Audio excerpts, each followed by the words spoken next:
ನನ್ನ ಹೆಸರು ಕುಮಾರ್ ಅಂತ ಹೇಳ್ಬಿಟ್ಟು ಸಮತಾ ಸೈನಿಕ ದಳದ. ಈಗ ಸುಮಾರು ಸರಿ ಈ ಲೋಕಲ್ನವರು ಹೇಳಿದ್ದಾರೆ, ಇಲ್ಲಿ ಅಂಗನವಾಡಿ ಕಾರ್ಯಕರ್ತೆ ಭಾರತಿಗೌಡ ಅಂತೇಳ್ಬಿಟ್ಟು. ಇದುವರೆಗೂ ನಾವು 2-3 ಸರಿ ಬಂದಿದ್ವಿ ಇಲ್ಲಿಗೆ. ಆದರೂ ಬಂದ್ರೂ ಆ ಮೇಡಮ್ನವರು ಇಲ್ಲ. ಮತ್ತು CDP ಆಫೀಸಲ್ಲೂ ಫೋನ್ ಮುಖಾಂತರ ತಿಳಿಸಿರ್ತೀವಿ, ಆದ್ರೂ ಅವರು ಬರಲಿಲ್ಲ. ಮತ್ತು ಅವ್ರಿಗೂ ಮಾತಾಡಿದೆ.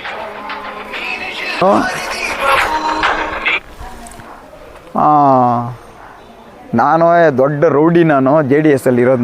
ನನ್ನನ್ನು ಏನು ಮಾಡೋಕ್ಕಾಗಲ್ಲ. ನನಗೆ ಮಂಡಿಗಲ್ ನಾಗರಾಜು ನಮ್ಗೆ ಸಪೋರ್ಟ ಇದ್ದಾರೆ, ನಮ್ಮ ಪೊಲೀಸ್ ಇಲಾಖೆನೂ ಸಪೋರ್ಟ ಇದೆ, ನಮ್ಮ ಅಂಗನವಾಡಿ ಹತ್ರನೂ. ನಾನು ಬಂದಿಲ್ಲ ಅಂತಂದ್ರೂ ನಡೀತದೆ, ಸೈನ್ ಮಾಡಿಬಿಟ್ಟು ಹೋಗಿದ್ರೆ ಸಾಕು. ನಮ್ಮ ಆಫೀಸರ್ಗಳು ಕೇಳ್ತಾರೆ. ಒಂದು ನಾವು ಅವ್ರಿಗೆ CDP ಅಧಿಕಾರಿಗಳಿಗೂ ನಾವೇನೋ ಕೊಟ್ಕೊತೀವಿ, ಮೇಂಟೈನ್ ಮಾಡ್ಕೊತೀವಿ, ಆದ್ದರಿಂದ ನಿಮ್ಮ ಕೈಯಲ್ಲಿ ಏನೂ ಆಗೋದಿಲ್ಲ ಅಂತ 4-5 ಸರಿ ನನಗೂ ಹೇಳಿದರು. ನೋಡಮ್ಮ, ನಿಮ್ಮ ಕೆಲಸ, ನೀನು ಅಂಗನವಾಡಿ ಕಾರ್ಯಕರ್ತೆ, ನಿನ್ನ ಕೆಲಸ ನೀವು ಮಾಡ್ಕೊಂಡು ಹೋಗು ಅಂತೇಳಿದ್ರು. ಬೆಳಿಗ್ಗೆನೂ ನಾವು ಬಂದ್ವಿ, 11 ಗಂಟೆಗೆ ಬಂದ್ವಿ, ಮೇಡಮ್ ಬಂದಿಲ್ಲ. ಮತ್ತು ಆಯಮ್ಮನ ಕೇಳಿದರೆ ಇನ್ನೂ ಬಂದಿಲ್ಲ ಅಂತಂದರು. ಮತ್ತು ನಾವು ಬಂದು ಹೋಗಿದ ತಕ್ಷಣ ಅಲ್ಲಿ ರೇಷನ್ನೂ ಇಲ್ಲ, ಆ ಮಕ್ಕಳಿಗೆ ರೇಷನ್ ಹಾಕೋದು ಕೂಡ ಇಲ್ಲ. ಅದನ್ನು ನಾವು ಕೇಳಿದ್ವಿ, ಏನಕ್ಕೆ ರೇಷನ್ ಇಲ್ಲ, ನೆನ್ನೆ ಕ್ಲಾಸ್ ಆಗೋಯ್ತು, ರೇಷನ್ ಇಲ್ಲ ಅಂತಂದರು. ಈಗ ನಾವು ಬಂದು ಹೋದ್ಮೇಲೆ ರೇಷನ್ ಕೊಟ್ಬಿಟ್ಟು ಹೊರಟೋಗಿದ್ದಾರೆ. ಅಧಿಕಾರಿಗಳು CDP ಅಧಿಕಾರಿಗಳ ಕಚೇರಿಯಿಂದ ಫೋನ್ ಮಾಡಿದರೆ ನಾವು ಬ್ಯಾಂಕಲ್ಲಿದ್ದೀನಿ ಅಂತ ಹೇಳ್ತಾರೆ, ಮತ್ತು ನಾವು ಪೊಲೀಸ್ ಸ್ಟೇಷನಲ್ಲಿದ್ದೀನಿ ಅಂತ ಹೇಳ್ತಾರೆ. ಪ್ರಾಣ ಬೇದ್ರಕ್ಕೆ ಹಾಕ್ತಾರೆ, ಏನೋ ಒಂದು ಹೇಳ್ತಾರೆ. ಯಾಕಂದರೆ ಅವ್ರ ಕೆಲಸಕ್ಕೆ ಬರೋದಿಲ್ವಲ್ಲ, ತಪ್ಪಾಗಿ ಅವ್ರು ಸಿಕ್ಕಾಕೊಂಡ್ಬಿಟ್ಟಿದ್ದಾರೆ. ಈಗ ಏನೋ ಒಂದು ಹೇಳ್ಬೇಕು, ಸುಳ್ಳು ಹೇಳಬೇಕು ಅನ್ನೋ ರೀತಿಯಲ್ಲಿ ಅವರು ಇದು ಮಾಡಿಕೊಂಡು ಯಾವ ದಿವಸನೂ ಅವ್ರು ಅಂಗನವಾಡಿಗೆ ಬರೋಲ್ಲ.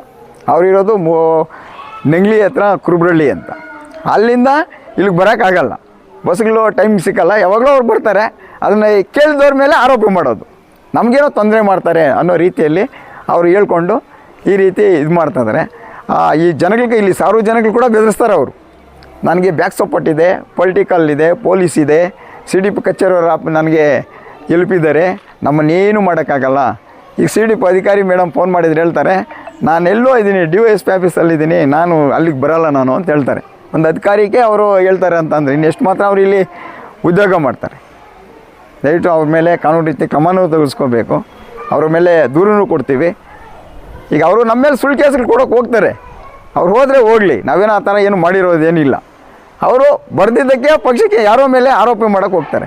ಅದನ್ನು ಅವ್ರ ಮೇಲೆ ಈಗ ಕಚೇರಿಯಲ್ಲೂ ಕೊಡ್ತೀವಿ, ನಾವು ಸ್ಟೇಷನಲ್ಲಿ ನಾವು ನಮ್ಮ ಮೇಲೆ ಕೊಟ್ಟರೆ ನಾವು ಅವ್ರ ಮೇಲೆ ಕೊಡೋಕ್ಕಾಗ್ತೀವಿ. ಅದನ್ನು ದಯವಿಟ್ಟು ಇವ್ರ ಮೇಲೆ ಕಾನೂನು ರೀತಿ ಕ್ರಮ ತೆಗೆದುಕೊಳ್ಳೇಬೇಕಾಗ್ತದೆ. ಅವರನ್ನು ಸಸ್ಪೆಂಡೇ ಮಾಡಬೇಕು. ಕೆಲವು ದಿವಸ ಸಸ್ಪೆಂಡ್ ಒಬ್ಬ ಅಂಗನವಾಡಿ ಕಾರ್ಯಕರ್ತಕ್ಕೆ ಮಾಡಿದ್ರೆ ಇನ್ನೊಬ್ಬರಿಗೆ ಇದು ಮಾಡ್ದಿರೇ ಇರ್ತಾರೆ, ಅವಾಗ ಕೆಲಸ ನೀಟಾಗಿ ಮಾಡ್ಕೊಂಡು ಹೋಗ್ತಾರೆ ಅಂತ ನನ್ನ ಮಾತನ್ನು ಮುಗಿಸ್ತಾರೆ. ಅವ್ರು ಹೇಳ್ತಾರೆ ಬ್ಯಾಂಕಲ್ಲಿ ಹೋಗಿದ್ದಾರೆ, ಬ್ಯಾಂಕ್ ಹತ್ರ ಹೋಗಿದ್ದಾರೆ ಅಂತ ಹೇಳ್ತಾಯಿದ್ದಾರೆ. ಇನ್ನೊಂದು ಸರಿ ಫೋನ್ ಮಾಡಿ ನಾನು ಪೊಲೀಸ್ ಸ್ಟೇಷನಲ್ಲಿ ಇದ್ದೀನಿ ಅಂತ ಹೇಳ್ತಾರೆ. ಈ ರೀತಿ ಅವರು ಏನು ಹೇಳ್ತಾರೆ, ನೀವು ಕಂಪ್ಲೇಂಟ್ ಕೊಟ್ಟರೆ ಅವ್ರ ಮೇಲೆ ನಾವು ಆಕ್ಷನ್ ತೊಗೊತೀವಿ, ವೆರಿಫೈ ಮಾಡ್ತೀವಿ.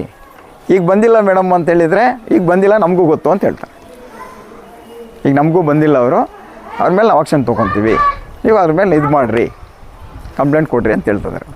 ಡ್ಯೂಟಿಯಿಂದ ತೆಗಿಲೇಬೇಕು, ಇಲ್ಲದೇ ಇದು ಮುಗಿಸೋಕ್ಕೆ ನಮ್ಮ ಸಂಘಟನೆಯಿಂದ ನಾವು ಹೋರಾಟ ಮಾಡ್ಕೊತೀವಿ.